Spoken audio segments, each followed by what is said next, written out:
বিসমিল্লাহির রহমানির রহিম।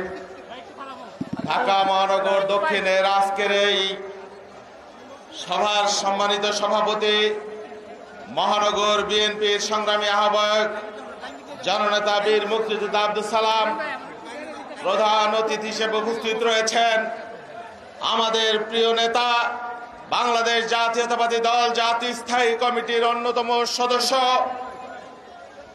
প্রবীণ রাজনীতিবিদ জননেতা জনাব ঈশ্বরচন্দ্র রায়, উপস্থিত জাতীয় নেতৃবৃন্দ, সমবেত ভাই ও বোনেরা, ঢাকা মহানগর দক্ষিণ কৃষক দলের সংগ্রামী আহ্বায়ক হাজী কামাল হোসেন হারুন শিকদার সহ কৃষক দলের সিনিয়র নেতৃবৃন্দ, সমবেত ভাই এবং বোনেরা, আসসালামু আলাইকুম।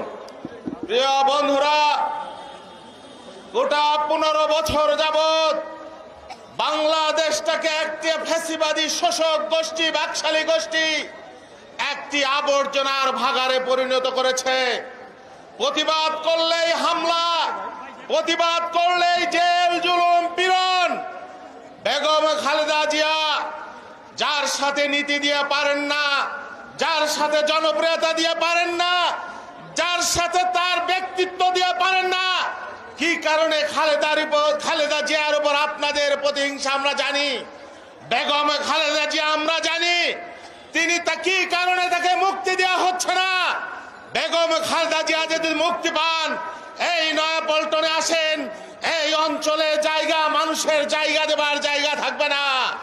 একদিনে বাংলাদেশের ইতিহাস পরিবর্তন করে ক্ষমতা দেবার ক্ষমতা রাখেন তিনি। সেই জন্য বলছি, যত জুলুম করবেন, যত অন্যায় করবেন, আমার নেতা তারেক রহমানকে আপনারা দেশে আসতে দিচ্ছেন না। যুব দলের সভাপতি সুলতান সালাউদ্দিন টুকু সহ অসংখ্য নেতৃবৃন্দকে কারাগারে বন্দী করে রেখেছেন। বক্তব্য পরিষ্কার, চিরদিন সকল মানুষকে দাবিয়ে রাখতে পারবেন না।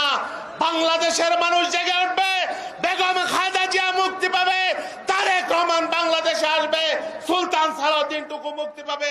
সেই প্রত্যয়ে, সেই আশাবাদ ব্যক্ত করে সবাইকে ধন্যবাদ জানিয়ে আমি আমার কথা শেষ করছি। আল্লাহ হাফেজ। বাংলাদেশ জিন্দাবাদ।